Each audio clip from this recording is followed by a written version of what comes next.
Well, it's definitely been an adventure trying to print with this PPS-CF.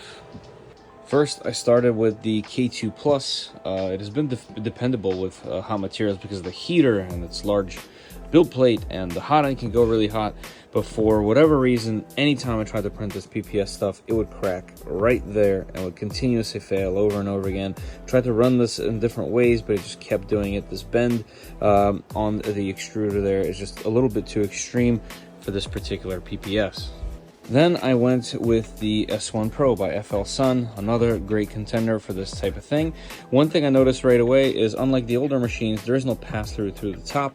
The pass-through is on the side. So I ran the filament on the side. There's actually no problems with cracking, but for whatever reason, this extruder kept giving me an error, thinking there was a clog when there wasn't one. And I think that's because it just couldn't pull the filament through this and the PTFE tube all the way here. I tried over and over again and I kept getting the same error.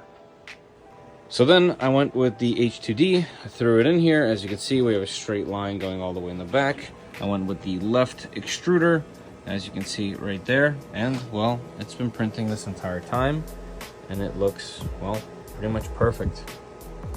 Did they figure out how to run their tubes? And these two just maybe need a little bit more attention? Or is it something else? Or is it just something I have to deal with something as brittle as PPS? Let me know in the comments.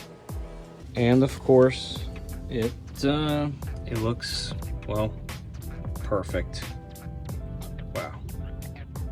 The coolest part though is the sound. Listen.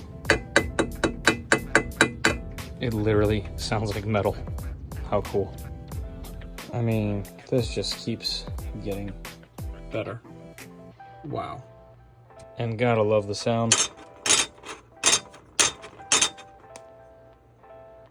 Cool. Let's print some more.